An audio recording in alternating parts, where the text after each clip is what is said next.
Krishna, Krishna, Hare Hare,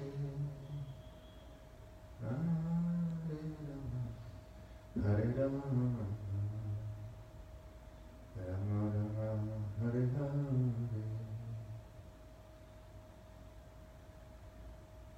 Hare Krishna, Hare Krishna, Krishna Krishna, Hare Hare, Hare Rama, Hare Rama, Rama Rama, Hare Hare, Hare Krishna, Hare Krishna, Hare Krishna.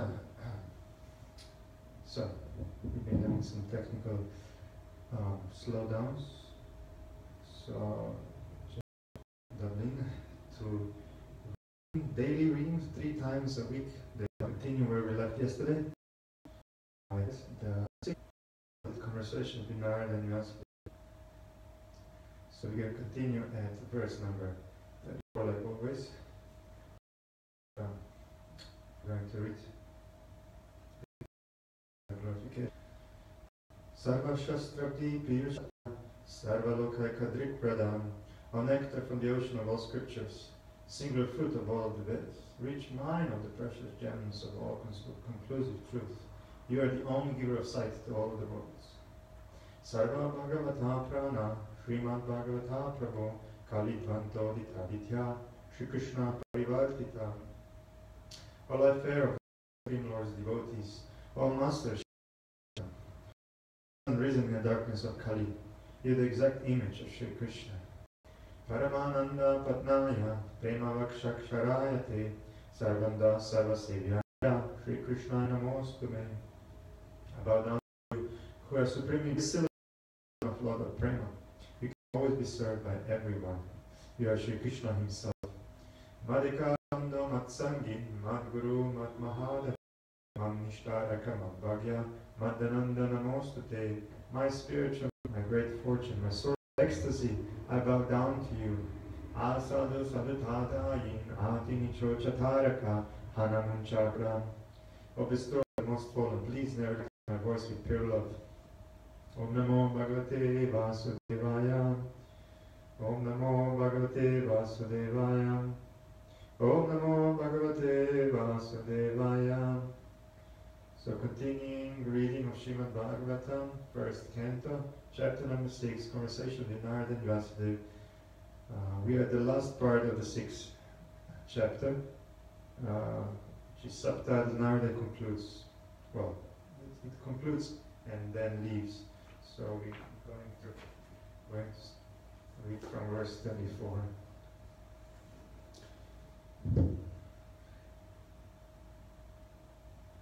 Hare Krishna, Hare Krishna. Hope you have your Bhagavatam in front of you, so you can follow along.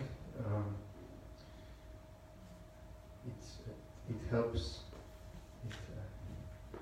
It gets more insightful and maybe also able to follow due to my lack of good pronunciation or the volume. So volume of the transmission. So it is personally experienced by me that those who are always full of cares and anxieties due to desiring the senses with their obsessions, suitable both the constant chanting of God, even for something, or materialistic men think and discuss about subjects which satisfy their senses. But as this of the external illusory do not actually give them any action. This is called Maya, this is called Maya, or what is not. That which cannot give them satisfaction is accepted as an object for satisfaction. So Narada Muni, by his personal experience, that satisfaction for such frustrated beings engaged in sense gratification is to chant all the activities of the Lord. Check the thinking activity, willing, or working processes.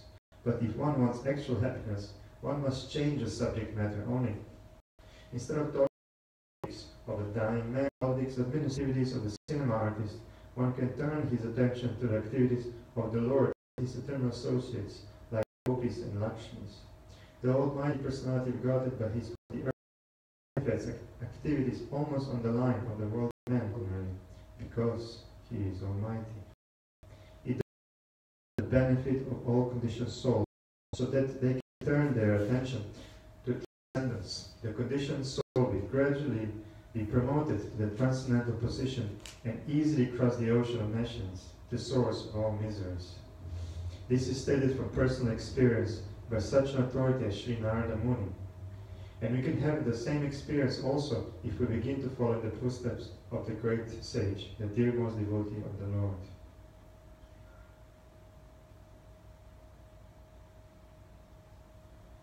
Okay, text 35. It is true that by practicing the restraint of the senses by the yoga system, one can get relief from disturbances of desire and lust, but this is not sufficient to give satisfaction to the soul. For this satisfaction is derived from devotional service to the personality of Godhead. Purpose. Yoga aims at controlling the senses. By practice of the mystic process of bodily exercise in sitting, thinking, feeling, willing, concentrating, meditating, and at last being merged into transcendence, one can control the senses. The senses are considered like venomous serpents, and the yoga system is just to control them. On the other hand, Narada Muni recommends another method for controlling the senses in the transcendental loving service of Mukunda, the personality of Godhead. By his experience, he says that devotional service to the Lord is more effective and practical than the system of artificially controlling the senses. In the service of the Lord Mukunda, the senses are transcendently engaged. Thus, there is no chance of their being engaged in sense satisfaction. The senses want some engagement. To check them artificially is no check at all, because as soon as there is some opportunity for enjoyment, the serpent-like senses will certainly take advantage of it. There are many such instances in history, just like Vishwamitra Muni's falling a victim to the beauty of Menaka. But Thakur Haridas was allured at midnight by the well-dressed Maya, and still she could not induce that great devotee into her trap. The whole idea is that without devotional service of the Lord, neither the yoga system nor dry philosophical speculation can ever become successful. Pure devotional service of the Lord, without being tinged with fruitive work, mystic yoga, or speculative philosophy, is the foremost procedure to attain self-realization. Such pure devotional service is transcendental in nature, and the systems of yoga and jnana are subordinate to such a process. When the transcendental devotional service is mixed with a subordinate process, it is no longer transcendental, but is called mixed devotional service. Sri Vyasadeva, the author of Srimad Bhagavatam, will gradually develop all these different systems of transcendental realization in the text. 36. O Vyasadeva, you are freed from all sins. Thus I have explained my birth and activities for self-realization, as you asked. All this will be conducive for your personal satisfaction also. Purport. The process of devotional activities from the beginning to the stage of transcendence is all duly explained to satisfy the inquiries of Vyasadeva. He has explained how the seeds of devotional service were sown by transcendental association and how they gradually develop by hearing the sages. The result of such hearing is detachment from worldliness, so much so that even a small boy could receive the dead news of his mother, who was his only caretaker, as the blessings of God.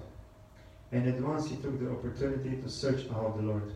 A sincere urge for having an interview with the Lord was also granted to him, although it is not possible for anyone to see the Lord with mundane eyes.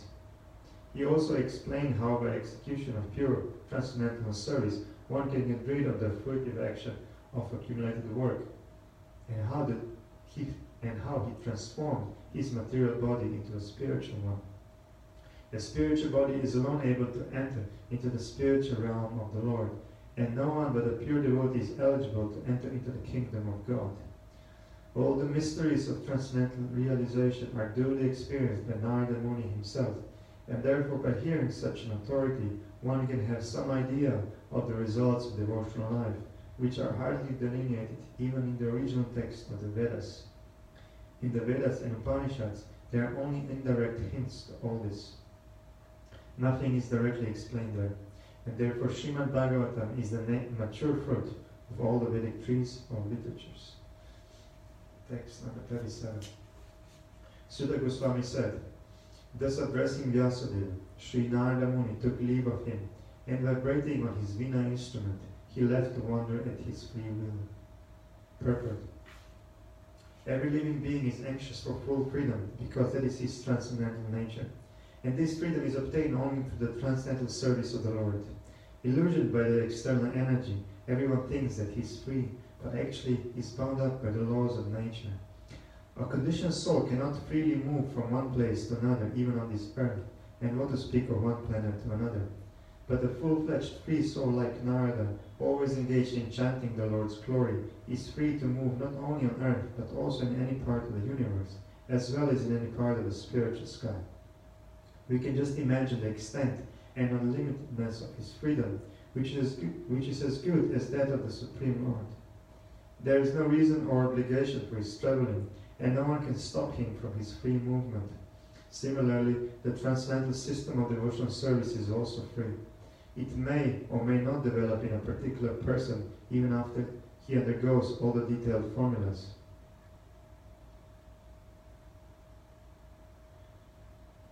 Similarly, the association of the devotee is also free. One may be fortunate to have it, or one may not have it, even after thousands of endeavors. Therefore, in all spheres of devotional service, freedom is the main pivot. Without freedom, there is no execution of devotional service. The freedom surrendered to the Lord does not mean that a devotee becomes dependent in every respect.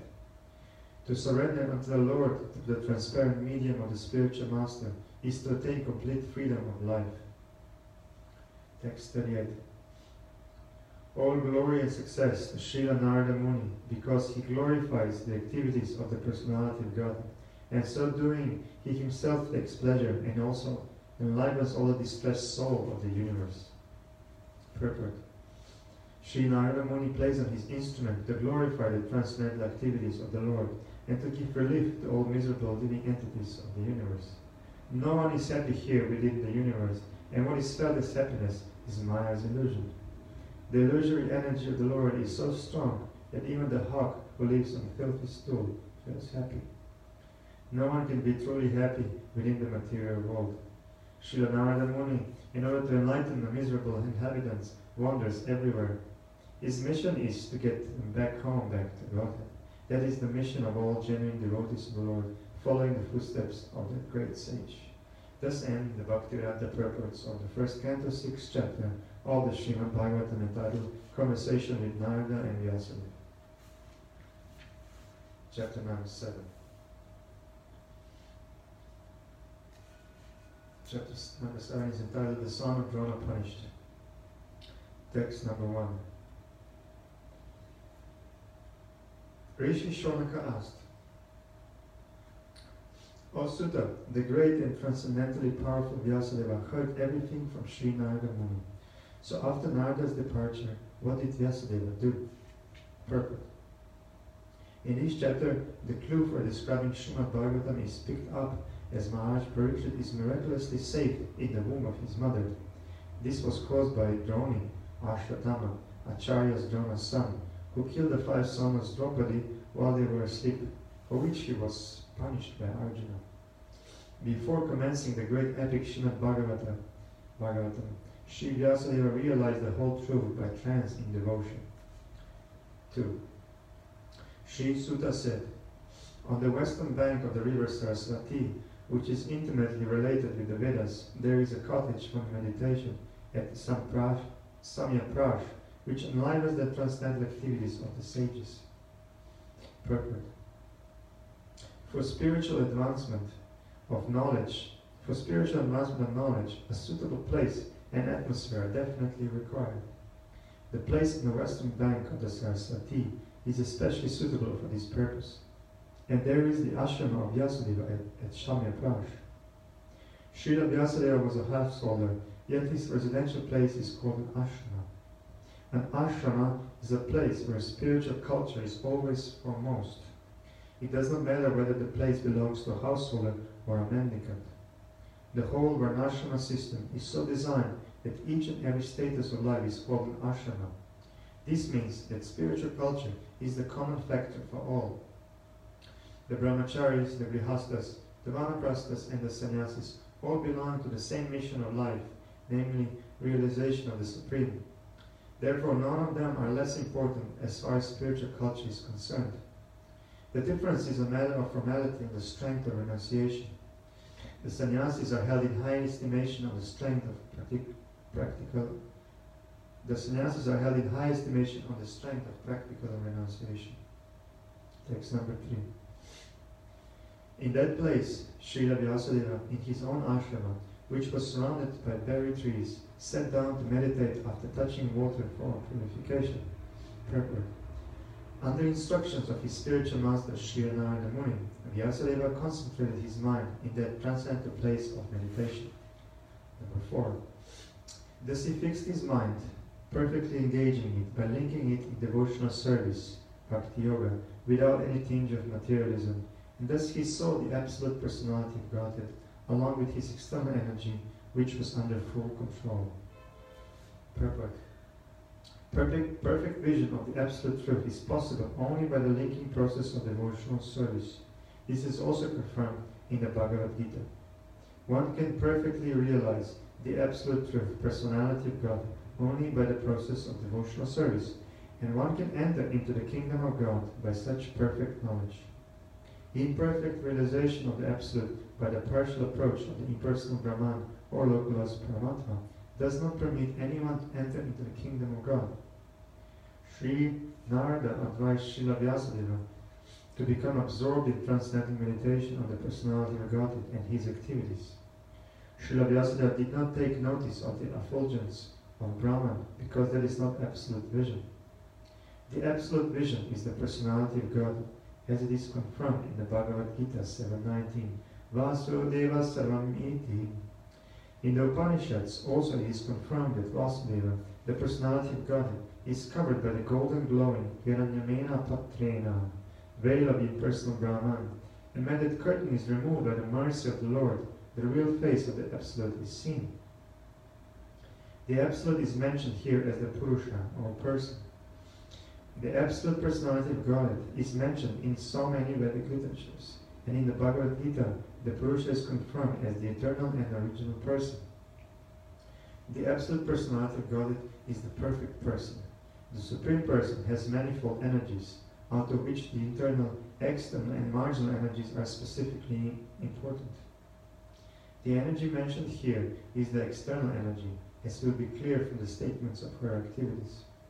The internal energy is there along with the Absolute Person, as the moonlight is there with the moon. The external energy is compared to darkness because it keeps the living entity in a darkness of ignorance. The word apashayam suggests that this energy of the Lord is under full control. The internal potency or superior energy is also called Maya, but it is spiritual Maya, or energy exerted in the absolute realm. When one is under the shelter of this internal potency, the darkness of material ignorance is at once dissipated.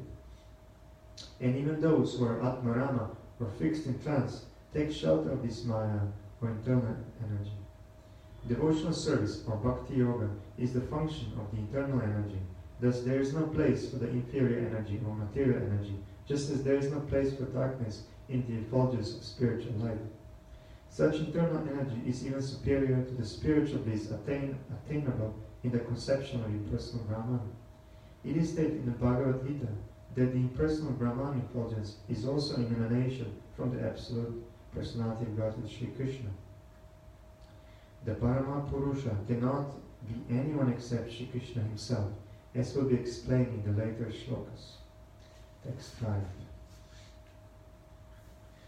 Due to this external energy, the living entity, although transcendental to the three modes of material nature, thinks of himself as a material product, and thus undergoes the reactions of material miseries.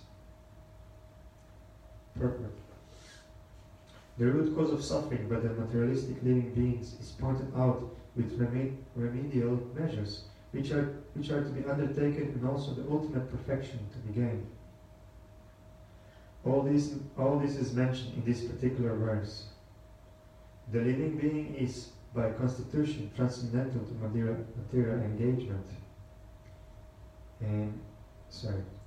The living being is by constitution transcendental to material engagement. But he is now imprisoned by the external energy, and therefore he thinks himself one of the material products. And due to this unholy contact, the pure spiritual entity suffers material miseries under the modes of material nature. The living entity misunderstands himself to be a material product. This means that the present perverted way of thinking, feeling, and willing under material conditions is not natural for him, but he has his normal way of thinking, feeling, and willing. The living being in its original state is not without thinking, willing, and feeling power. It is also confirmed in the Bhagavad Gita that the actual knowledge of the conditioned soul is now covered by nations. Thus the theory that the living being is absolute and personal Brahman is refuted herein. This cannot be, because the living entity has his own way of thinking in his original unconditional state also. The present conditional state is due to the influence of the external energy, which means that the illusory energy takes the initiative while the Supreme Lord is aloof. The Lord does not desire that the living being be illusioned by external energy. The external energy is aware of this fact, but this she accepts a thankless task of keeping the forgotten soul under the illusion by her bewildering influence. The Lord does not interfere with the task of the illusory energy, because such performances of the illusory energy are also necessary for reformation of the conditioned soul. An affectionate father does not like his children to be chastised by another agent, yet he puts his disobedient children under the custody of a severe man just to bring them to order. But the all-affectionate Almighty Father at the same time desires relief for the conditioned soul, relief from the clutches of the illusory energy. The king puts the disobedient citizens within the walls of the jail, but sometimes the king, desiring the prisoners' relief, personally goes there and pleads for reformation, and on his doing so the prisoners are set free. Similarly, the Supreme Lord descends from his kingdom upon the kingdom of illusory energy and personally gives relief in the form of the Bhagavad Gita, wherein he personally suggests that although the ways of illusory energy are very stiff to overcome, one who surrenders unto the lotus feet of the Lord is set free by the order of the Supreme. This surrendering process is the remedial measure for getting relief from the bewildering ways of the illusory energy. The surrendering process is completed by the influence of association. The Lord has suggested, therefore, that by the influence of the speeches of saintly persons who have actually realized the Supreme, men are engaged in his transcendental loving service. The conditioned soul gets a taste for hearing about the Lord, and by such hearing only, he is gradually elevated to the platform of respect, devotion, and attachment for the Lord. The whole thing is completed by the surrendering process. Herein also the same suggestion is made by the Lord in his incarnation of Vyasadeva. This means that the conditioned souls are being reclaimed by the Lord both ways, namely by the process of punishment by the external energy of the Lord, and by himself, the spiritual master, within and without.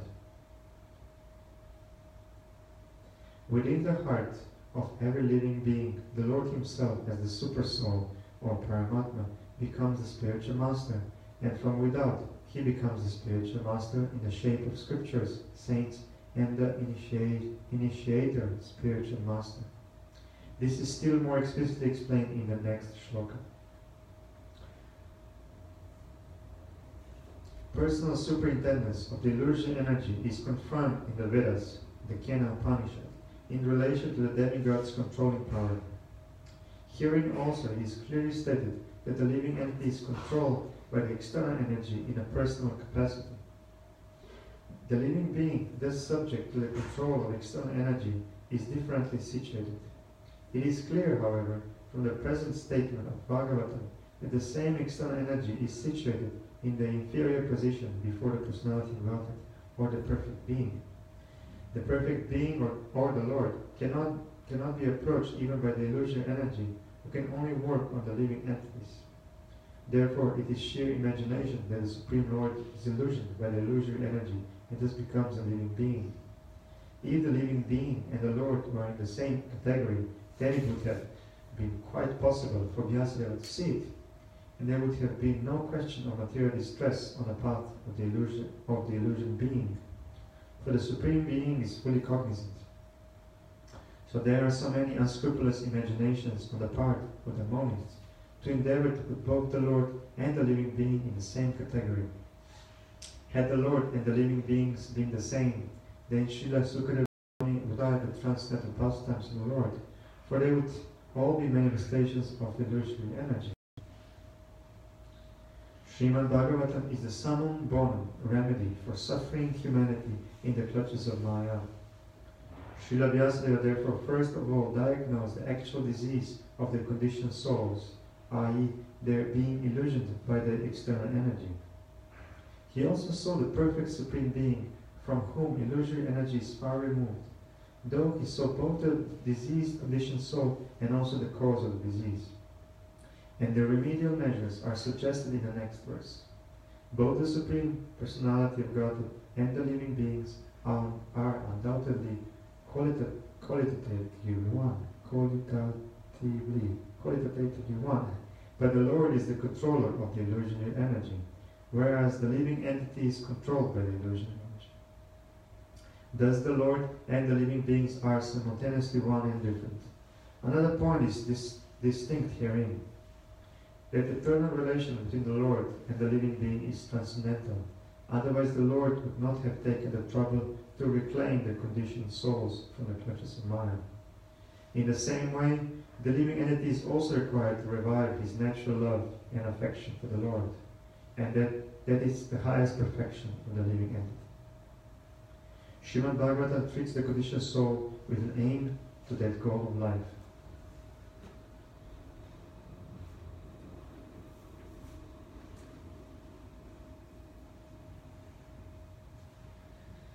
Hare Krishna. Just a quick note, anyone following online, on Facebook or YouTube, their live, they can always drop a comment or anything, reflection, what they heard that is memorable, and we'll repeat it here, if we'll be able to read it, but I have it, I'm following here, so feel free. We are continuing text number 6.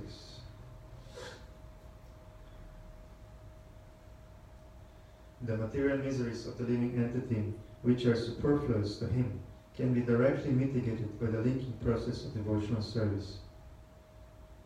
But the mass of people do not know this, and therefore the learned Vyasadeva compiled this Vedic literature, which is in relation to the Supreme Truth. Purport. Srila Vyasadeva saw the all-perfect personality of Godhead. These statements suggest that the complete unit of the personality of Godhead includes his parts and parcels also. He saw, therefore, his different energies, namely the internal energy, the marginal energy, and the external energy. He also saw his different plenary portions and parts of the plenary portions, namely his different incarnations also, and he specifically observed the unwanted miseries of the conditioned souls who are bewildered by the external energy. And at last he saw the remedial measure for the conditioned souls, namely the process of devotional service. It is a great transcendental science and begins with the process of hearing and chanting the name, fame, glory, etc. of the Supreme Personality of Godhead. Revival of the dormant affection or love of Godhead does not depend on the mechanical system of hearing and chanting, but it solely and wholly depends on the causeless mercy of the Lord. When the Lord is fully satisfied with the sincere efforts of the devotee, he may endow him with his loving transcendental service. But even with the prescribed forms of hearing and chanting, there is at once mitigation of the superfluous and unwanted miseries of material existence. Such mitigation of material affection does not wait for development of transcendental knowledge. Rather, knowledge is dependent on devotional service for the ultimate realization of the Supreme Truth. Text number 7. Simply by giving oral reception to this Vedic literature, the feeling for loving devotional service to Lord Krishna, the Supreme Personality of Godhead, sprouts up at once to extinguish the fire of lamentation, illusion, and fearfulness. Purport. There are various senses, of which the ear is the most effective. This sense works even when a man is deep asleep. One can protect himself from the hands of the enemy while awake, but while asleep, one is protected by the ear only. The importance of hearing is mentioned here in connection with attaining the highest perfection of life, namely, getting free from 3 material pangs. Everyone is full of lamentation at every moment. He is after the mirage of illusory things, and is always afraid of his supposed enemy. These are the primary symptoms of material disease, and it is definitely suggested herein that simply by hearing the message of Srimad Bhagavatam, one gets attachment for the Supreme Personality of Godhead, Krishna, and as soon as this is affected, the symptoms of the material diseases disappear. Srila Vyasadeva saw the all-perfect Personality of Godhead, and in this statement, the all-perfect Personality of Godhead, Shri Krishna, is clearly confirmed. The ultimate result of devotional service is to develop genuine love for the Supreme Personality. Love is a word which is often used in relation with man and woman. And love is the only word that can be properly used to indicate the relation between Lord Krishna and the living entities. The living entities are mentioned as Prakriti in the Bhagavad Gita, and in Sanskrit, Prakriti is a feminine object. The Lord is always described as the Parama Purusha, or the Supreme Male Personality. Thus the affection between the Lord and the living entities is something like that between male and female. Therefore the term love of Godhead is quite appropriate. Loving devotional service to the Lord begins with hearing about the Lord. There is no difference between the Lord and the subject matter heard about Him. The Lord is absolute in all respects, and thus there is no difference between Him and the subject matter heard about Him. Therefore, hearing about Him means immediate contact with Him by the process of vibration of the transcendental sound. And the transcendental sound is so effective that it acts at once by removing all material affections mentioned above. As mentioned before, a living entity develops a sort of complexity by material association, and the illusory engagement of the material body is accepted as an actual fact. Under such false complexity, the living beings under different categories of life become illusioned in different ways. Even in the most developed stage of human life, the same illusion prevails in the form of many isms and divides the loving relation with the Lord, and thereby divides the...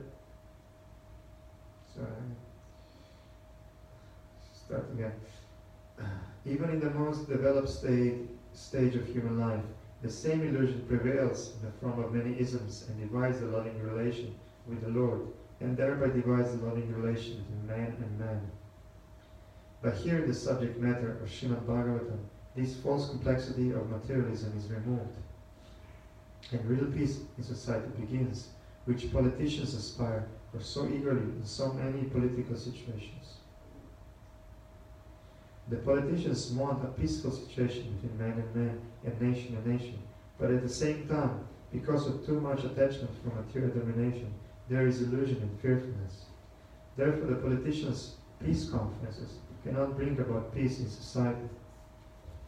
It can only be done by hearing the subject matter described in the Srimad Bhagavatam about the Supreme Personality of Godhead, Shri Krishna. The foolish politicians may go on holding peace and summit conferences for hundreds of years, but they will fail to achieve success. Until we reach the stage of re-establishing our lost relation with Krishna, The illusion of accepting the body as the self will prevail, and this fearfulness will also prevail. As for the validity of Sri Krishna as the Supreme Personality of Godhead, there are hundreds and thousands of evidences from revealed scriptures, and there are hundreds and thousands of evidences from personal experiences of devotees in various places like Vrindavan, Navadvip, and Puri. Even in the Kaumudi dictionary, the synonyms of Krishna are given as the son of Yashoda and the Supreme Personality of Godhead, Parabrahman. The conclusion is that simply by hearing the Vedic literature, Srimad Bhagavatam, one can have direct connection with the Supreme Personality of Godhead, Sri Krishna, and thereby one can attain the highest perfection of life by transcending worldly miseries, illusion, and fearfulness. These are practical tests for one who has actually given a submissive hearing to the readings of the Srimad Bhagavatam. Text number 8.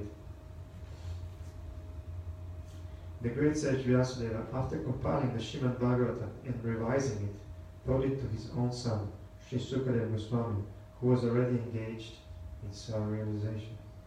Purport.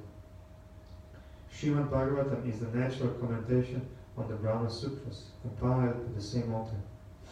This Brahma Sutra, or Vedanta Sutra, is meant for those who are already engaged in self-realization. Srimad Bhagavatam is so made that one becomes at once engaged in the path of self-realization simply by hearing the topics.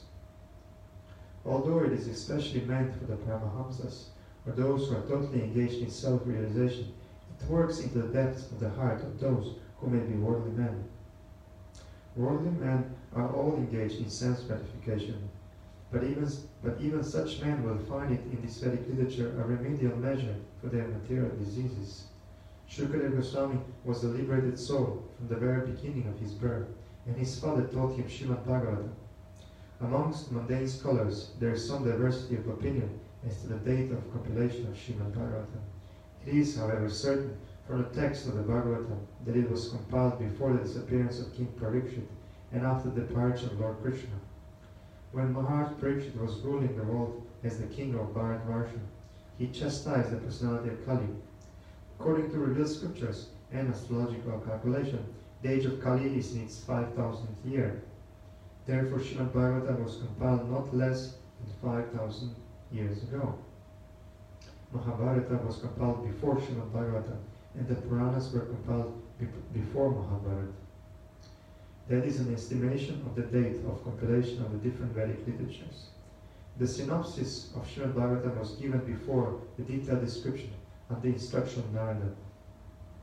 Srimad Bhagavatam is the science for following the path of Nivritti Marga. The path of Pravritti Marga was condemned by Narada. That path is the natural inclination of all conditioned souls. The theme of Srimad Bhagavatam is the cure of the materialistic disease of the human being, or stopping completely the pangs of material existence. Text number 9. Sri Shonaka asked Sutta Goswami. Sri Shukadeva Goswami was already on the path of self-realization, and thus he was pleased with his own self. So why did he take the trouble to undergo the study of such a vast literature? Purport. For the people in general, the highest perfection of life is to cease from material activities and be fixed on the path of self-realization.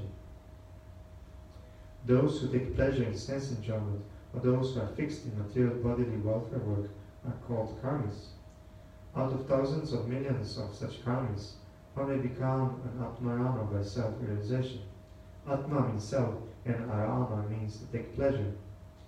Everyone is searching after the highest pleasure, but the standard of pleasure is one. But the standard of pleasure of one may be different from the standard of another.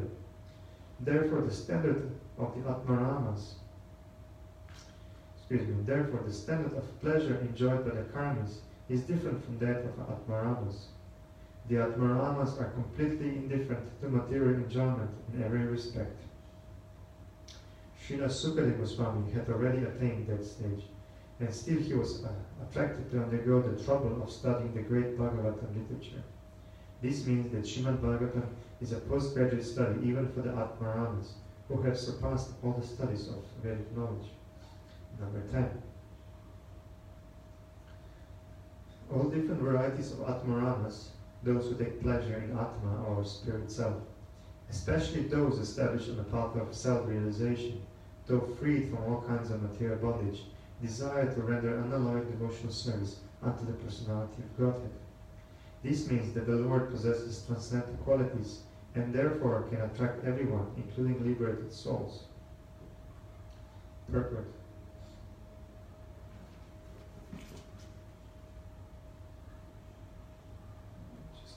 Just one moment.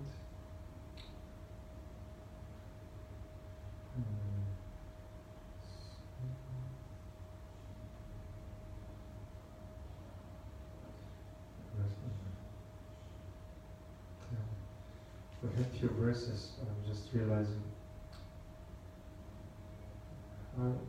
I was suspecting a few verses which we just read, and I think this is called Atmarama verse.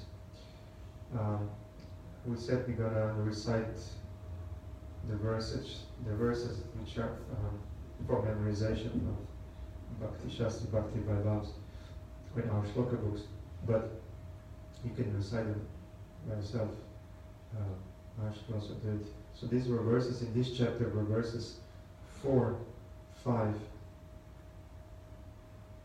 6, and 7. And now this is number 10. So,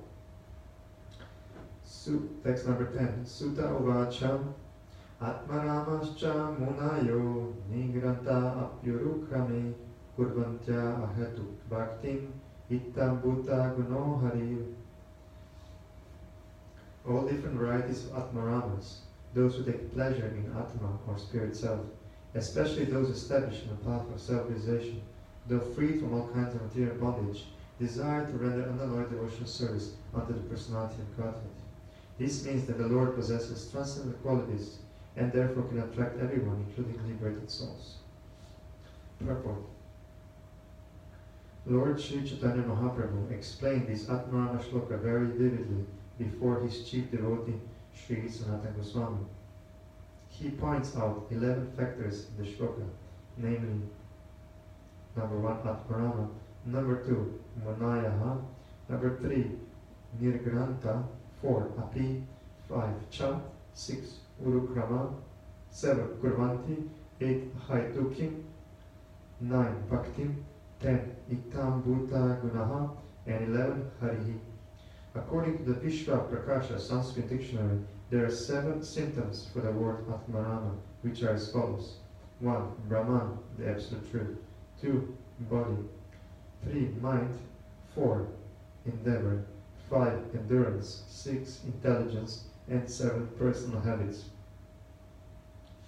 The word Munayaha refers to 1. Those who are thoughtful. 2. Those who are grave and silent. Number 3, ascetics. Number 4, the persistent. Number 5, mendicants. Number 6, sages. And number 7, saints. Sages and saints. The word Nigranta conveys these ideas. Number 1, one who is liberated from nescience. Number 2, one who has no connection with scriptural injunctions, i.e., those who is freed from the obligation of the rules and regulations mentioned in the revealed scriptures like ethics, Vedas, philosophy, psychology, and metaphysics. In other words, the fools, illiterate, urchins, etc., who have no connection with regulative principles. Number 3, a capitalist. And also number 4, one who is penniless. According to the Shabdakosha dictionary, the affix ni is used in the sense of 1. Certainty, 2. Counting, 3. Building, and 4. Forbiddance. And the word granta is used in the sense of wealth, thesis, vocabulary, etc. The word urukrama means the one whose activities are glorious. Krama means step. This word urukrama specifically indicates the Lord's incarnation as Vamana, who covered the whole universe by immeasurable steps. Lord Vishnu is powerful, and his activities are so glorious that he has created the spiritual world by his internal potency, and the material world by his external potency. By his all-pervading features, he is everywhere present as the Supreme Truth, and in his personal feature, he is always present in his transcendental abode of Goloka Vrindavan. where he displays his transcendental pastimes in all variegatedness. His activities cannot be compared to anyone else's, and therefore the word Urukrama is just applicable to him only. According to Sanskrit verbal arrangement, Kurvanti refers to doing things for someone else.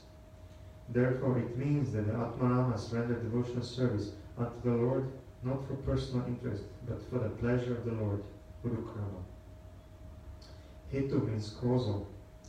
There are many causes for one's sense satisfaction, and they can be chiefly classified as material enjoyment, mystic powers, and liberation, which are generally desired by progressive persons. As far as material enjoyments are concerned, they are innumerable, and the materialists are eager to increase them more and more because they are under the illusory energy. There is no end to the list of material enjoyments, nor can anyone in the material universe have all of them. As far as the mystic powers are concerned, there are 8 in all, such as to become the minutest in form, to become weightless, to have anything one desires, to lord it over the material nature, to control other living beings, throw earthly globes in outer space, etc. These mystic powers are mentioned in the Bhagavatam. The forms of liberation are 5 in number. Therefore, unalloyed devotion means service to the Lord without desire for the above-mentioned personal benefits.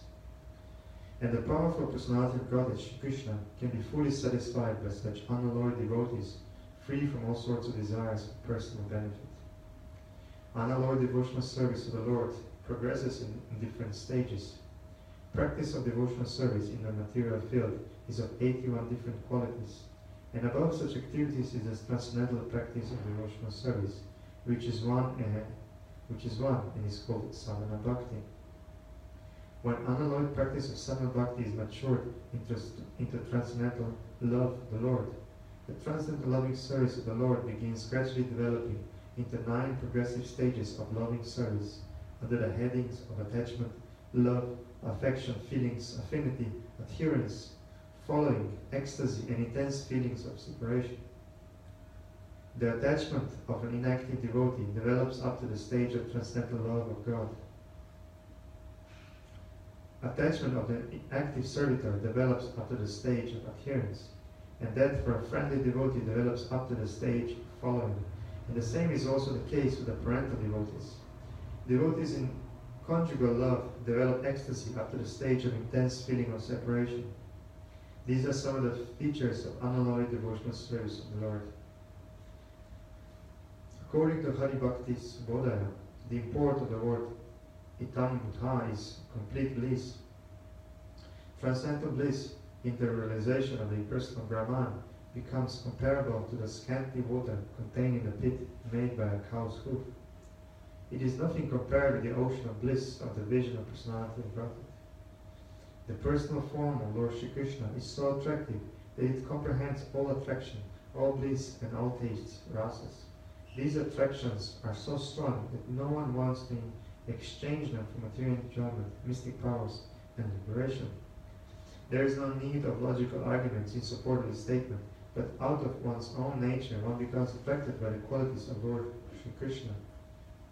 We must know for certain that the qualities of the Lord have nothing to do with mundane qualities.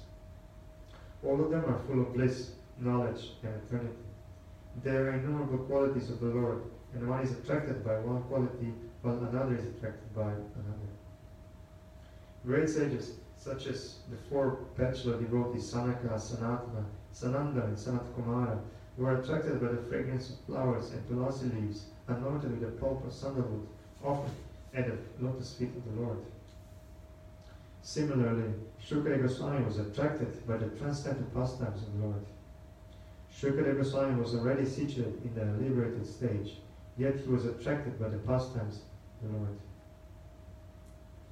This proves that the quality of his pastimes has nothing to do with material affinity. Similarly, the young Kaukar damsels were attracted by the bodily features of the Lord, and Rukmini was attracted by hearing about the glories of the Lord. Lord Krishna attracts even the mind of the goddess of fortune. He attracts, in special cases, the minds of all young girls. He attracts the minds of the elderly ladies by parental affection. He attracts the minds of the males in the humors of servitude and friendship. The word Hari conveys various meanings, but the chief import of the word is that He, the Lord, vanquishes everything inauspicious and takes away the mind of the devotee by awarding pure transcendental love. By remembering the Lord in acute distress, one can be free from all varieties of miseries and anxieties. Gradually, the Lord vanquishes all obstacles on the path of devotional service of a pure devotee, and the result of 9 devotional activities, such as hearing and chanting, becomes manifest. By His personal features and transcendental attributes, the Lord attracts all psychological activities of a pure devotee. Such is the attractive power of Lord Krishna. The attraction is so powerful that a pure devotee never hankers for any one of the 4 principles of religion. These are the attractive features of the transcendental attributes of the Lord. And adding to this the word api and cha, one can increase the imports unlimitedly. According to Sanskrit grammar, there are several synonyms for the word api. So by interpreting each and every word of this shloka, one can see unlimited numbers of transcendental qualities of Lord Krishna that attract the mind of a pure devotee. Okay, text 11.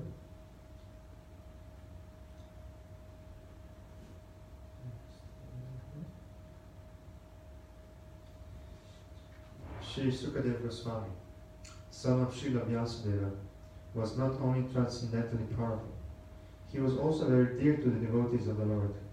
Thus, he underwent the study of this great narration, Srimad Bhagavatam.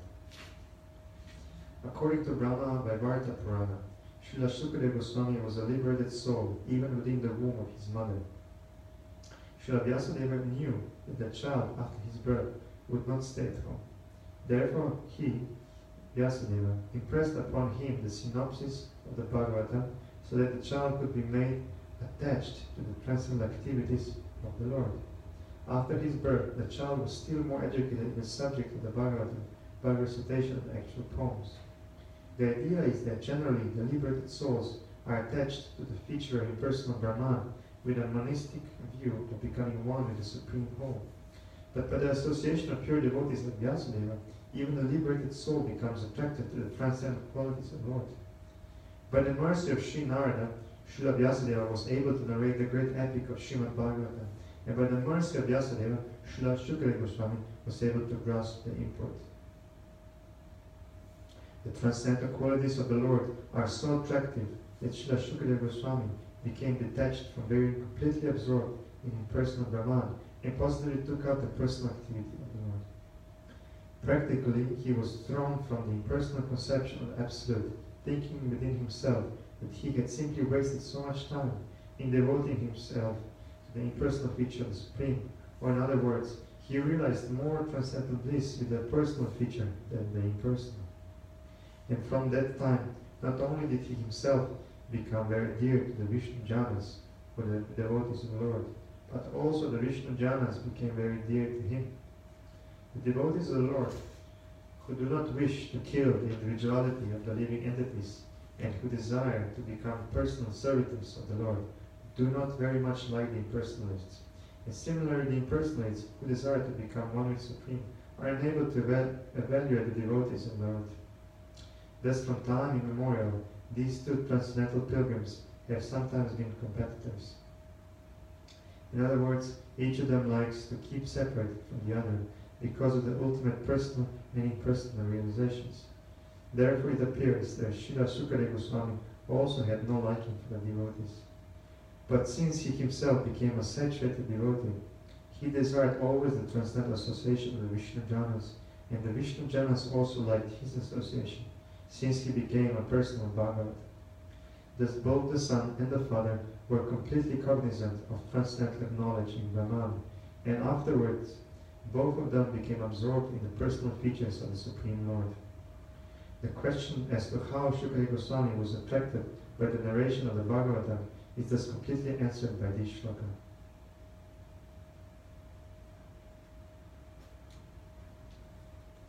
Okay, last verse for today. Text 12.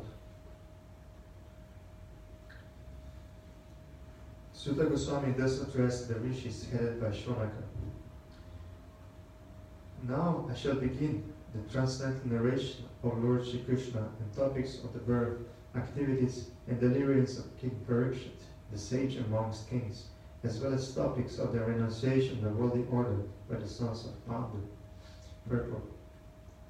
Lord Krishna is so kind to the fallen souls that he personally incarnates himself amongst the different kinds of living entities and takes part with them in daily activities. Any historical fact, old or new, which has a connection with the activities of the Lord, is to be understood as a transcendental narration of the Lord.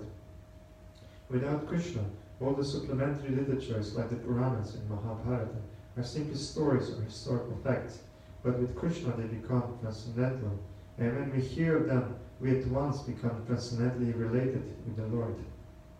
Srimad Bhagavatam is also a Purana, but the special significance of this Purana is that the activities of the Lord are central and not just supplementary historical facts.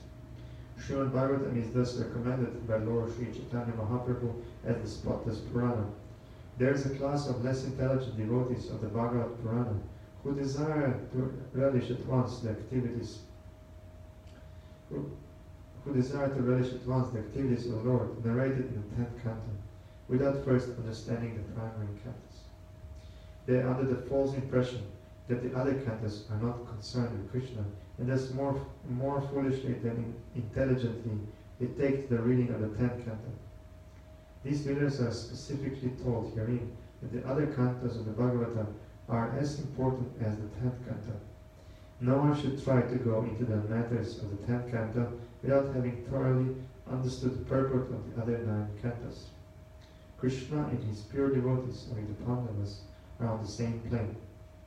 Krishna is not without his devotees of all the rasas, and the pure devotees like the Pandavas are not without Krishna.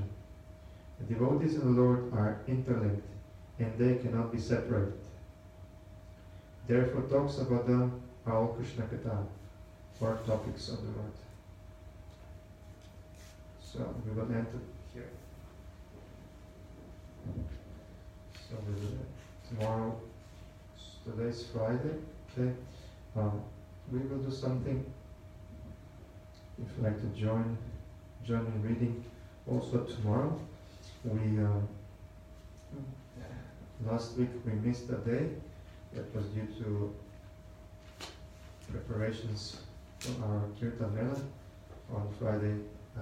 So we will add a day this week. Tomorrow we have nothing on the schedule, so we will add this reading at the same time. And so we will continue here at 6:30, same settings. Hope you can join to read together these spotless Brahma transcendental literatures. Srimad Bhagavatam ki jai. Hari Hari Bol.